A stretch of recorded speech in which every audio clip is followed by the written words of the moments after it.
Halo semuanya. Ya, pada video kali ini saya mau mengajak teman-teman menyaksikan bagaimana Habibur Rahman yang biasanya kalau debat itu berapi-api, tapi kali ini sangat tenang, bahkan menggunakan sebuah teknik debat menjawab pertanyaan dengan pertanyaan untuk membungkam pihak-pihak yang menuduh Jokowi menyandra partai politik. Ini menurut saya debat yang sangat keren nih dari Habibur Rahman, karena biasanya berapi-api, tapi kali ini mantap sekali ya teman-teman. Nah, bagaimana videonya?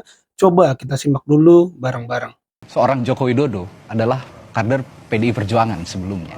Ketika Mas Anies diminta untuk menjadi kader PDI Perjuangan, saya mengingat kembali apa yang dilakukan Presiden Joko Widodo ketika itu menjadi kader PDI Perjuangan.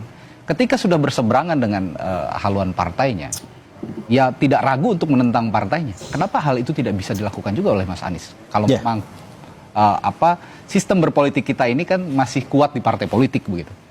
Ya, yang pertama saya ingin mengklarifikasi bahwa perbincangan antara Anies dan juga PDI Perjuangan sepanjang intensitas perbincangan itu terjadi, itu tidak pernah terjadi perbincangan untuk masuk menjadi anggota ditawari partai. Menjadi kader. Iya, baik itu ditawari atau menjadi topik dalam perbincangan itu. Yang ada adalah justru menyamakan visi, menyamakan agenda terkait dengan ketika nantinya jika partai PDI Perjuangan ini itu mengusung Anies dalam Pilkada DKI Jakarta, yaitu agenda-agenda soal politik yang basisnya adalah platform perjuangan dari PDI Perjuangan, soal tata politik, tata kota, kelestarian lingkungan, program terhadap warga ataupun terhadap rakyat ataupun wong cilik misalnya. Nah, itu yang menjadi tema-tema perbincangan antara Anies dan juga PDI Perjuangan. Jadi tidak ada perbincangan tentang permintaan masuk sebagai anggota partai atau sebagai memiliki KTA partai. Itu tidak ada. Partai politik tidak berdaulat, Bung Habib? Pertama, saya ingin mengajukan pertanyaan. Jadi boleh kan saya menjawab dengan pertanyaan. Ya, namanya pertanyaan kontrario. Ya. Kalau tadi dikatakan, apakah ada partai politik yang tidak tersandra? Bolehkah saya bertanya sebaliknya? Adakah partai politik yang tersandra? Ya kan? Sebetulnya kan pertanyaan yang paling normal dan dalam konteks hukum ya, kalau soal tuduhan, justru apakah ada partai politik yang tersandra? Bukan pertanyaan negatif. Keren, ya? Karena pertanyaan negatif itu nggak akan bisa dibuktikan. Kalau pertanyaan positif, apakah ada yang tersandra? Tinggal ditunjuk yang mana, ya kan, lalu dibuktikan. Itu dialektika, dialog yang menurut saya lazim. Nah, terus soal sandra menyandra dan soal kekuasaan, menurut saya punya perspektif yang lain. Di era post-truth seperti saat ini, kekuasaan bukan hanya administrasi birokrasi, sebagaimana di zaman dahulu pemerintahan saja, bisa juga misalnya dengan pressure media sosial dan lain sebagainya.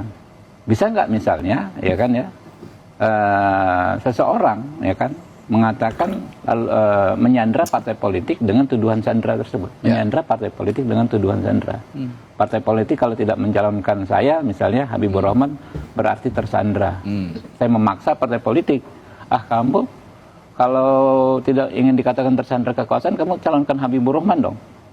Bisa nggak dengan seperti itu? Ya bisa saja. Jadi logikanya dibalik gitu ya? Seperti berulang kali kalau Pak Prabowo sampaikan, silahkan rakyat yang menilai. Saya nggak salahkan Pak Anies ya, kemudian termasuk Bang Sarin punya pendapat, tapi saya punya sudut pandang yang berbeda. Ya, nanti silahkan rakyat yang menilai yang mana yang tepat. Tapi itu kan hanya secuplik ya dari narasi besar yang disampaikan Pak Anies. Ya. Kalau narasi besar yang disampaikan Pak Anies, saya setuju, ya.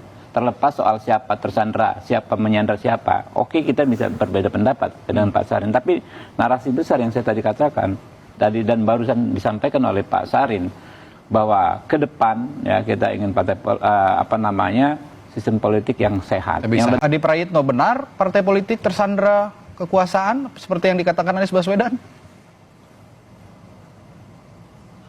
Betul apa yang dimaksud dengan sandra kekuasaan.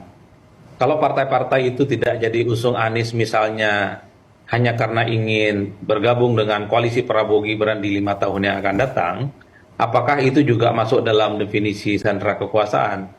Karena misalnya kalau kita melihat seperti PKS ataupun Nasdem, kan mereka punya intensi untuk bisa menjadi bagian di kekuasaan di 5 tahun yang akan datang. Kalau itu disebut dengan sandera kekuasaan, saya kira ini adalah sandera yang lillahi ta'ala dan ikhlas, bukan karena ada paksaan apapun. Menyandarkan diri. Artinya apa? Partai-partai ini kan merelakan diri untuk menjadi sandera dari kekuasaan itu. Kan itu memang tidak bisa dibantah, Mas. Artinya apa? Partai dalam hal ini tentu sudah mengkalkulasi untung dan rugi. Bagi mereka untungnya juga usung Anies di Jakarta. Kalaupun toh menang ya paling mainnya di Jakarta, tapi tidak di level nasional untuk di 5 tahun yang akan datang. Nah yang kedua, apakah yang disebut dengan sandera kekuasaan itu misalnya takut misalnya tiba-tiba ketua umum partainya itu mengundurkan diri seperti Golkar misalnya. Tapi itu akan terjadi pada siapa? Rasa-rasanya PKS, kemudian Nasdem dan PKB aman-aman saja dalam konteks itu. Itu yang saya kira apa definisi kekuasaan, atau misalnya atau PDI gitu kan, tidak mungkin ketua umumnya mengundurkan diri. Atau yang disebut dengan sandera kekuasaan itu tiba-tiba misalnya ada partai tandingan, entah itu Munaslup, entah itu KLB, entah itu Munas luar biasa dan seterusnya. Rasa-rasanya di Nasdem, PDIP, kemudian PKS, termasuk PKB sekalipun, sekalipun ada isu terkait dengan KLB, per hari ini juga tidak terjadi, Mas. Hal-hal yang semacam ini bagi saya perlu untuk dijelaskan. Tapi kalau kita yang melihat dari jauh, memang partai-partai non-Kim ini ada intensi untuk menjadi bagian dari kekuasaan politiknya Prabowo dan Gibran. Karena di 5 tahun yang akan datang, ini kan akan sepi politik, Mas. Jadi tidak jadi menteri, tidak menjadi bagian dari kekuasaan. Kayaknya memang kehidupan politik mereka akan gelap gulita. Maka opsinya ya harus bergabung dengan Prabowo dan Gibran. Oleh karena itu bagi saya ketika tidak mengusung Anies, itu adalah bagian dari uji loyalitas, bagian dari uji militansi sebenarnya, supaya visi misi dan keinginan partai-partai yang non Kim ini harus seiman lah pilihan politiknya. Jadi sebenarnya Anies dan para pendukungnya jangan pernah mengutuk partai politik. Anies ini bukan kader partai. Kalau PDIP tidak mau usung Anies, jangan salahkan PDIP. Kalau PKS tidak mau usung Anies, jangan salahkan PKS. Anies ini bukan kader PKS, bukan kader PDIP, bukan kader PKB dan juga kader Nasdem. Kecuali ya PKS itu kadernya adalah Anies Baswedan dan tidak mengusung, baru kemudian bisa marah-marah. Problemnya Anies ini outsider, tidak bisa menuntut lebih dari partai politik. Oleh karena itu bagi saya pilihan ketika Anies ingin mendirikan partai politik itu diapresiasi oleh banyak orang. Sudah banyak contoh di negara ini, orang-orang hebat, orang-orang top, ketokohannya sudah mulai diakui. Ketika mereka tidak punya cantolan politik tapi bermimpi ingin jadi presiden, bikin partai. Dulu ada Wiranto ya keluar dari Golkar, ya bikin Hanura. Ada Prabowo keluar dari Golkar, bikin Gerindra. Ada Nasdem, Surya Paloh keluar dari Golkar, bikin Nasdem. Bahkan sekelas Fahri Hamzah setelah tak lagi di PKS, bikin Partai Gelora. Bahkan sekelas Amin Rais senior, tokoh reformasi, setelah terlempar dari PAN, bikin partai politik. Masa Pak Anies nggak bisa? Ini yang sebenarnya dituntut. Oleh karena itu saya ingin mengutip pernyataannya Bung Syahrir. Bahwa bukan Syahrin ya, Syahrir. Jangan pernah mengutuk kegelapan. Jangan pernah mengutuk partai politik. Anies pernah menuntut partai, menuntut dirinya. Dan Anies mulai lupa setelah kalah dalam Pilpres. Aura politiknya hilang, lenyap. Karena bagi mereka partai-partai ini memang ketokohan dan figuritas Anies itu tidak bisa diandalkan juga. Terbukti dalam Pilpresnya kalah. Wajar kalau kemudian yang dulu partai para pendukungnya di Pilpres ini balik badan dan lebih berfungsi dengan alasan kalkulasi untung dan rugi bergabung dengan Kim. Ya, sangat luar biasa analisa daripada Adi Prayitno. Ya, sebenarnya tidak ada partai politik yang tersandra, yang ada menyandrakan diri dengan sukarela dalam tanda kutip.